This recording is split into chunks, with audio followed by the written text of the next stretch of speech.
Welcome back, everyone. POW Ponder Weather here. We've got more severe storms to be concerned about later on this afternoon into the evening time frame out ahead of a cold front. And man, those storms yesterday unfortunately overperformed where they were able to break the cap even as far south into West Texas. Even Abilene picked up some golf ball size hail out there, and those storms in Oklahoma unfortunately took off and had a lot of tornadoes. In fact, the National Weather Service has already confirmed 9 tornadoes yesterday out of those storms in Oklahoma. Unfortunately, 2 fatalities came out of that storm system, and they're still doing surveys, and those are just the preliminary reports. But today, let's start off with the overall satellite picture and show you what we're talking about. We've got storms out ahead of this upper level low that's going to be traversing across. Showers and stronger storms are breaking out this morning in a good part of Iowa here, down here in the northern portions of Missouri. But we'll be watching this cold front as this is going to be moving across to the east. So we'll walk you through time. And this storm system has sped up a little bit coming across the Dallas-Fort Worth area. It doesn't have much, really too much instability with it, but not really until as we get into really past the DFW Metroplex into East Texas, and especially into Southeast Texas, where I do things start to get really severe, further south, just south of the Metroplex as storms start to erupt in the heat of the afternoon, and the cold front tends to slow down as well, and that could be an elevated flash flood threat increasing into the afternoon and evening time frame as we go into the overnight time frame, and those will continue to shift off into the south and in fact portions right along this boundary here, literally from Illinois all the way down into the deep south of Texas, heading towards the Houston area. But that won't be actually until the overnight time frame. So the latest update from the Storm Prediction Center does in fact have a pretty big area of a slight risk for severe storms. It does include Dallas, Central Texas, all the way down into portions of San Antonio, includes the Houston area, all of Arkansas, into portions of Missouri, up into Illinois as well. And they did in fact shift the larger hail threat with the speed of the cold front a little bit further south. So it's basically just south of the DFW Metroplex, but it does include very large hail potential, especially down in the Waco area, the Killeen area, down in the Austin area, could extend even further south into San Antonio.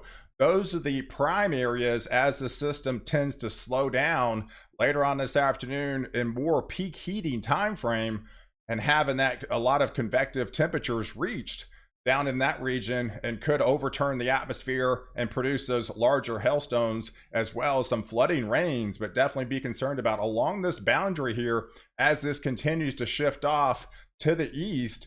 And there's not really much of a tornado threat with this particular setup. You never can roll out an isolated tornado or two, but yeah, right now they do have a 2% probability of an isolated sped up tornado within this region. It doesn't appear, it doesn't even come close to what maybe unfolded yesterday in a good part of Oklahoma.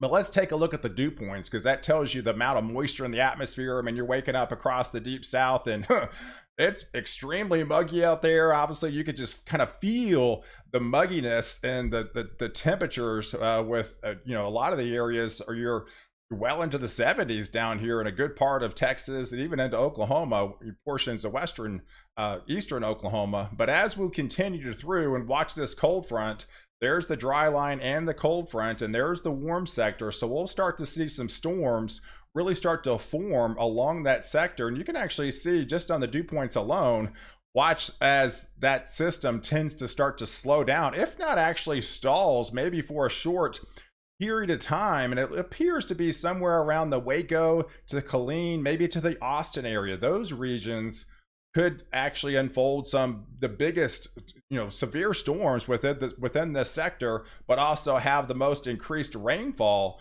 But yeah, the storm mode on the northern side is going to continue to remain fairly quick. So less rain for them, but more rain further south as it tends to slow down, if not stall, in parts of the Texas regions. And you can actually see this and the precipitable water index. So this is kind of gives you the amount of moisture in the atmosphere. As we walk you through later on this afternoon, you can see the time and date up above my head there. But yeah, those are amounts where the atmosphere has the potential to produce 1.5, even upwards to almost 2 inches at times per hour of maximum rainfall if that storm heads over your area. And you can see as we go through the heat of the afternoon, there's about 2 o'clock time frame. We can stop it here, down here into central Texas. We start to elevate these numbers almost to 2 inches per hour potential, and that's where I do feel we'll have a flooding threat really start to unfold really around this region here. So you can actually see this as the atmosphere, as the winds start to converge, the atmosphere will start to turn over in a big way and erupting supercells as the cap starts to erode. But you have to wait for that cold front and the heat of the day, and then the capping inversion will start to erode in that atmosphere, and then we'll have towering supercell thunderstorms down here into portions of Texas, and definitely be concerned into portions of Arkansas as this squall line will be moving across from west to east there. So as we move through time, let's take a look at the overall actual surface map and the radar depiction. So here's where we stand about 7 o'clock this morning on Thursday. You can see the upper level low. It's right here in the portions of Nebraska. Out ahead of it, we're seeing some showers and thunderstorms right now into Iowa, as far south as into Missouri. You can see lighter amounts starting to fishtail around that boundary of where that cold front is currently right now. But as we move through time, you can see there's not really much convection really along that cold front. This is 11 o'clock in the morning. There's 12 o'clock, about the noon time frame. Notice the snow. They do have winter weather advisories up there in the Dakotas, portions of Minnesota, Duluth's more snow for them. They've been adding to those 130 something inches of snow so far this season. Incredible down there. But yeah, we have to be concerned about once we head towards the noon, really after about 3 o'clock time frame, I think things start to light up across these regions into portions of Illinois, portions of central, getting into southern portions of Missouri there, heading into northwestern portions of Arkansas. Notice there's really technically not much across the Dallas-Fort Worth area. It's further south into southeast Texas, into East Texas, but there's the boundary as I think the atmosphere will start to overturn 3, 4, 5 o'clock. Really, we'll start to see some big time hail producers, especially east of the Metroplex, probably the Tyler region, down here into the Waco region, into the Killeen region. And as we go head further north, there's that squall line kind of be moving across a good part of Arkansas, and then the snow's flying big time up there, right, and into Minnesota in the evening time frames. But look at the squall line. It's a pretty long squall line, essentially from northern Illinois all the way down into central Texas there, as the storm system will continue to push off to the east. But the northern mode is definitely faster than the southern mode down here. So it's more of a flash flood threat further south in a good part of central and east Texas, headed into Arkansas, and the portions of maybe southern portions of Missouri have to be in some high alert for probably some flash flooding with this particular setup. So I think you have some leftover maybe outflow boundary that might over portions of the Dallas-Fort Worth area, but mainly it's going to be further south into central. I think Austin, I think Killeen, I think Waco areas are going to get hit hard with this system, with the biggest threat for some biggest hail, and the biggest threat for seeing some multi-inch rains and some flash flooding. I wouldn't be surprised to see flood warnings down here later on this afternoon.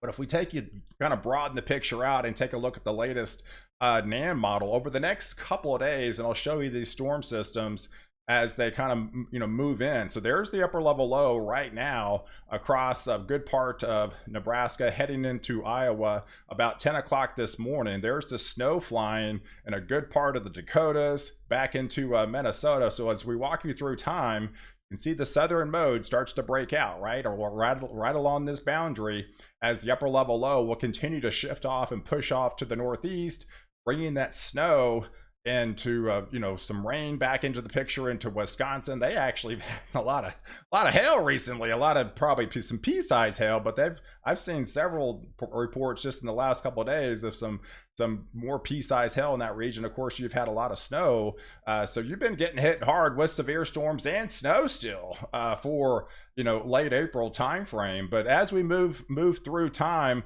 I think it gets down further south into probably the Houston area into the wee hours of the morning. We're talking 4 or 5, maybe 6 o'clock in the morning. So as you wake up for your rush hour, here's where the squall line will probably be across portions of Louisiana into Arkansas, heading up into portions of Indiana there. And then as we continue through time, the heavy rain continues to push off to the east. It moves out of good part of Oklahoma and Texas well into the Friday time frame, but it shifts off into more of your Louisiana, into your, you know, Mississippi, into Alabama, and then that squall line will continue. These are not likely going to be severe, but see some stronger storms with this particular system. And then there's a cold front. I mean, it's a fairly decent cold front for this time of year, as we move through the weekend time frame through your Saturday, and this will continue to move across the eastern seaboard as we head into that Saturday night time frame